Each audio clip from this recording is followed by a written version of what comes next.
Pakistan's 75th independence anniversary, and Islamabad's schedule for the diplomatic community around this time is particularly hectic. But in this context, our Foreign Office has been paying particular attention to economic diplomacy. We like to believe that we have pivoted to economic diplomacy.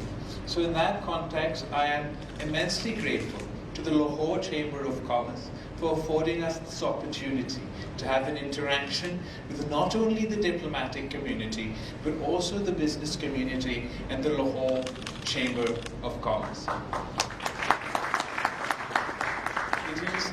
It is yet again another historic achievement that the Lahore Chamber of Commerce is celebrating its 100th anniversary as the oldest Chamber of Commerce in Pakistan. This is no ordinary feat, and I believe it deserves a round of applause.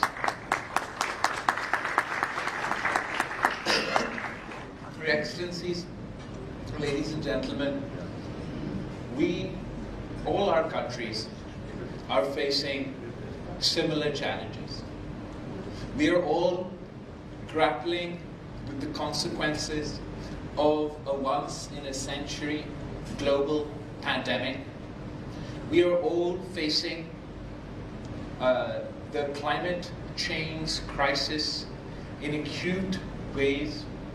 We in Pakistan are watching as from one season we go from droughts and forest fires to heavy flooding and monsoon rains. And at the same time, all of us are experiencing a shift in geopolitics, an increase in tensions, which has resulted in an increase of difficulties for developing countries such as Pakistan. And the challenges for us is to navigate our countries and our economies through these difficult times. In the Pakistani context, we believe that requires a firm but humble foreign policy. We cannot afford to take steps that would negatively impact the people of Pakistan in these difficult and challenging economic times.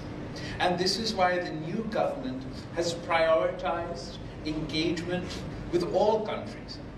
Any foreign ministers from Europe. And then following that, we had the SCO conference where the Central Asian foreign ministers, where the Central Asian countries were engaged. And most recently, I'm returning from the ASEAN region where our friends in East Asia were bilaterally engaged. I tell you all of this just so you are aware where I have been for all this time. And in all this engagement, I'm proud to say that Pakistan has received a positive response from all these countries. There is a willingness to engage with Pakistan when Pakistan is willing to show it a willingness to engage. When Pakistan is demonstrating a seriousness. When Pakistan is committed to presenting itself as a modern Muslim nation that wants to play a serious role on the world stage, then indeed we have received a positive response. And we've used these opportunities to focus on trade over aid and economic opportunities. I'm very pleased to report that whether it is the United States or whether it is the East Asian countries and the Central Asian countries where we've just returned from, there is an immense appetite to engage with economic opportunities with Pakistan, to accommodate business-to-business interaction between the business community of Pakistan and the business community of these countries. We've had the first trip of the United States envoy for business and investment. We've had commitments from foreign ministers to set up business forums between their countries and our countries, and I believe that will provide us with the opportunity. When we put the business community in a room together, they tend to find their own ways and means to provide economic opportunities for their peoples. We at the Foreign Office are just there to facilitate and to accommodate them. Secondly, we in Pakistan face a very difficult economic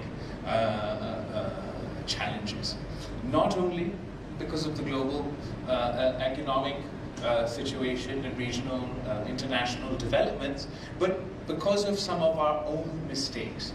And what this government is committed to doing is redressing some of those mistakes, ensuring that despite all these economic challenges, we do what we can to create the economic space challenges, not only because of the global economic situation and regional international developments, but because of some of our own mistakes.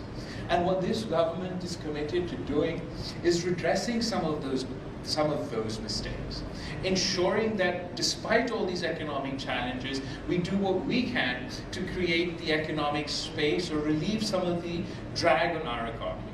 For example, us at the Foreign Office, we are focused on the FATF action plan, the GSP plus opportunities for Pakistan, the European market, and we believe we can be successful, inshallah ta'ala, in addressing these issues. We're committed to addressing these issues. So in the global economic context of difficult economic times, if we can move from the grey list to the white list in the FATF context, if we have an extension of our GSP Plus program, I believe that will be good for the people of Pakistan, and it will provide economic opportunities within the international community.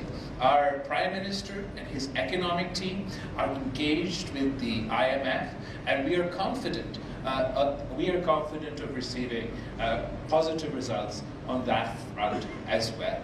With good news coming in from all these areas, we hope it provides a little bit of more confidence within the business community and allows for Pakistan to get on the right track economically, so we can move forward towards the next elections in a more stable economic environment and political environment, and allow the people of Pakistan to decide their fate. Once again, I'd like to thank all of you, not only for attending today, but for giving me the honor and the privilege to be here as your special guest. Thank you.